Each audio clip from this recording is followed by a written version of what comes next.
अजित पवारांना काही दिवसांपूर्वी एका कार्यकर्त्यानं आय लव्ह यू म्हटलं होतं. आज त्या कार्यकर्त्याला अश्रू अनावर झाले. दादांची आठवण त्यानं मिश्किल पद्धतीनं सांगितली. आठवणी सांगताना डोळ्यात अश्रू अनावर झाले.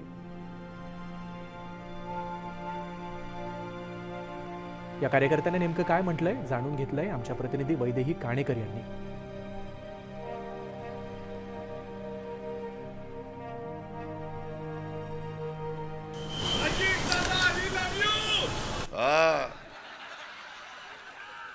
घड्याळाचं बटन दाब, ती लव यू राहू दे बाजूला. घरी जाऊन बायकोला म्हण love you love you love you. बायको म्हण आज लईच बिघडलाय गडी. तर तिथे माझी दादाची भेट झाली होती. दादांना मिस्किलमध्ये म्हणजे दादाचा स्वभाव, दादा फ्रेश दिसत होते. मग दादांना जाऊन कानामध्ये म्हटलं दादा आय लव्ह यू.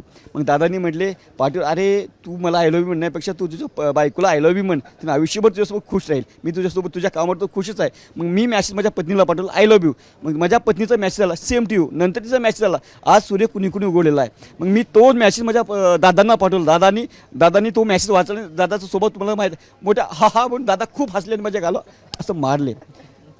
मॅडम तो हात गालावर मारलेला हात नाही आणि पाठीवर पडलेला हात जो कार्यकर्त्याला हात पाहिजे होता तो नाही. या महाराष्ट्राला अनेक नेते भेटतील पण दादा भेटणार आमचं एक स्वप्न होतं. दादाला मुख्यमंत्री झालेलं पाहायचं होतं. आज आम्ही दादाचं पण स्वप्न होतं की महाराष्ट्राचं मुख्यमंत्री व्हायचं होतं.